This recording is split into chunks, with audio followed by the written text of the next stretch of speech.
ना कानून की व्यवस्था है, ना कोई बेरोजगार की व्यवस्था है, ना किसी प्रकार की व्यवस्था है। लेकिन हम गर्व करते हैं कि हमारे पास एक ऐसा संविधान है जो बाबा साहब ने दिया था, जिसकी वजह से आज हमारे यहाँ पूरा भारतवर्ष उनके सिद्धांतों पर चला रहा है। तो सर मैं एक बात कहना चाहता हूँ कि बाबा साहब जी के साथ में उस समय सभी मुस्लिम नेता थे, वो बाबा साहब के समर्थन में थे। और हरियाणा के यदि बात करें, जो किसान नेता थे छोटू राम जी, जिसको सर छोटू राम जी बोलते हैं, उन्होंने बाबा साहब का पूरा साथ और सहयोग दिया था। तो आज जो छोटू राम जी को मानने वाले लोग हैं और बाबा साहब को मानने वाले लोग हैं, वो एक झुंड में एक साथ होकर क्या इस व्यवस्था को बदल सकते हैं? बिल्कुल बदल सकते हैं, क्योंकि किसानी और जो पढ़े लिखे मतलब जो बाबा भीमराव अम्बेडकर की जो सोच थे, अगर वो लोग इकट्ठे साथ हो जाएंगे तो हम इस चीज़ को बदल सकते हैं। पहले भी उन्होंने बदला है, आगे बदलेंगे, लेकिन इकट्ठा होना पड़ेगा। सभी जातियों को, धर्मों को एक जगह होना पड़ेगा, आपस में नहीं बंटना है।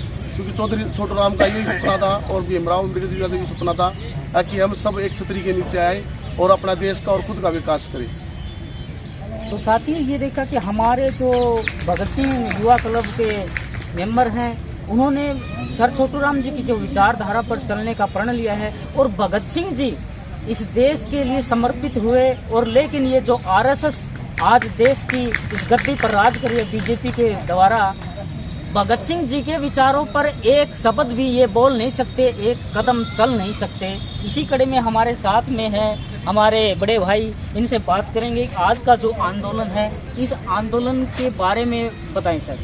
नमस्कार साथियों, मैं आप चैनल के माध्यम से अपने युवा साथियों, मेरा नाम नसीब है, मैं आप सबके माध्यम से मैं अपने साथियों को बताना चाहता हूं कि जैसा कि भाई ने सवाल उठाया कि हम लोग इतने आंदोलन कर रहे हैं, हम सक्सेस क्यों नहीं मिल रही। एक्चुअली क्या है कि ये सक्सेस हमें इसलिए नहीं मिल रही क्योंकि जो बीजेपी की जो सोच है, ये एक आज की एक अकेली सोच नहीं है। जिस तरह से ब्रिटिश ईस्ट इंडिया कंपनी आई थी ये सोच लेके, उन्होंने पहले काफ़ी टाइम पहले जब इंडिया में आए थे, गुजरात की सूरत के द्वारा वहाँ के यहाँ पर इनका बेस कैंप था, पोरबंदर में इन्होंने अपना सबसे पहले ब्रिटिश ईस्ट इंडिया कंपनी ने अपना वो बनाया था बेस कैंप। वहाँ से आते आते हिंदुस्तान के अंदर तक घुस गए थे। पहले इन्होंने पता लगाया कि हिंदुस्तान क्या किस तरह से रहता है, किस तरह जातियों में बटा हुआ है, किस तरह धर्मों में बटा हुआ है, किस तरह वर्णों में बटा हुआ है।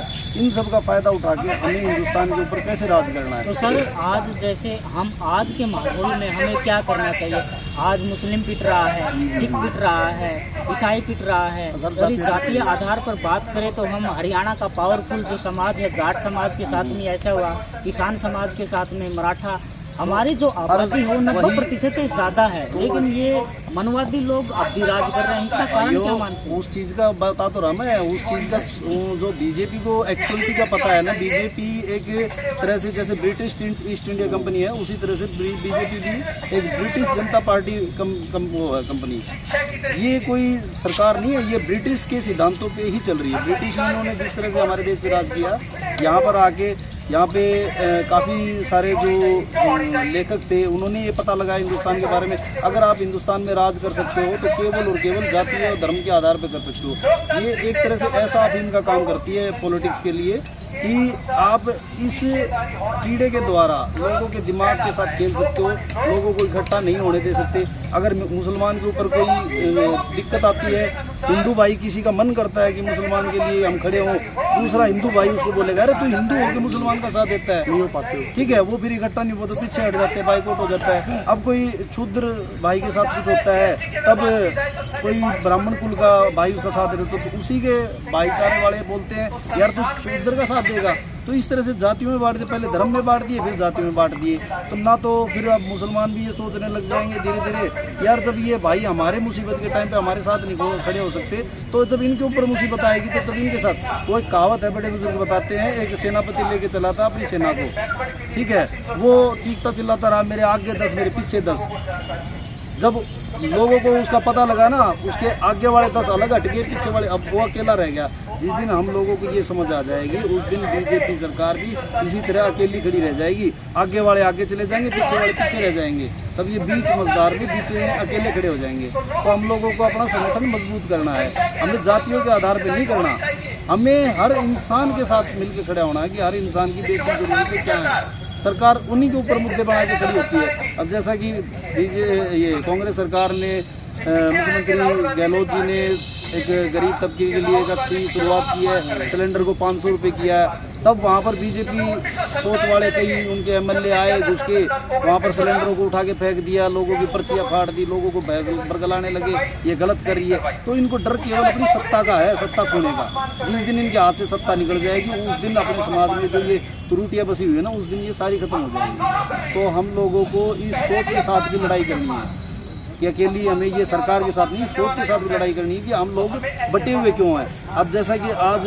यूक्रेन के साथ हुआ है, कल किसी और देश के साथ हुआ है, श्रीलंका के साथ हुआ है, जब तक हम लोग एक साथ नहीं होंगे ना, अगर एक साथ नहीं होंगे तो जो आक्रमणकारी विदेशी आक्रमण है तुरंत इस चीज़ के ऊपर हमला कर देंगे। वो तो इंतजार करने की तलाश में बैठे हुए हैं कि कब ये देश बिल्कुल कंगाल हो जाए, बिल्कुल कमज़ोर हो जाए, खोखला हो जाए, उसी दिन हम इनके ऊपर कब्जा कर दें।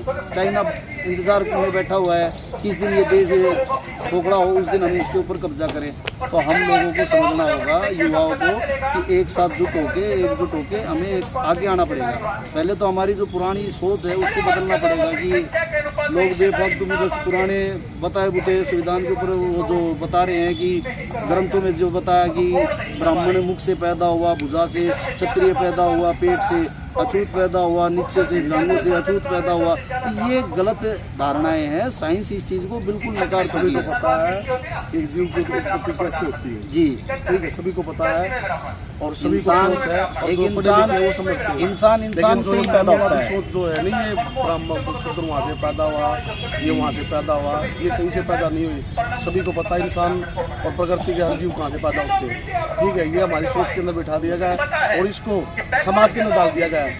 सबके दिमाग में अब ये चीजें हैं, कुछ भी हो बोला, कुछ भी सिस्टम हो बोला, अब ये करेंगे वो करेंगे, ऐसी सोच को बदलना पड़ेगा। भाइयों, आपसे हाथ जोड़ कर रिक्वेस्ट करते हैं, साइंस भी गौमूत्र को अब बताने लगी। गौमूत्र शरीर के लिए बड़ा ही हानिकारक है, मगर फिर भी मनोवादी इस चीज को बढ़ावा देते रहते हैं। जैसे लाला रामदेव है, वो लगातार गौमूत्र को बेचता रहता है, उससे व्यापार कर रहा है, कभी गोबर को खिलाता है, कभी मूत्र को खिलाता है। तो जब तक हम इन सोच से नहीं निकलेंगे ना, तब तक तो हम गोबर और मूत्र ही खाते रहेंगे भाइयों। इंसान साथियों, आज हमारे दोनों भाइयों ने बड़ी साइंस के आधार पर और इतिहास के आधार पर इस देश की व्यवस्था, शासन, सत्ता के बारे में जानकारी दी। तो सभी जो दर्शक साथी हैं उन्हें इस पर अमल भी करना चाहिए और इस वीडियो को ज़्यादा से ज़्यादा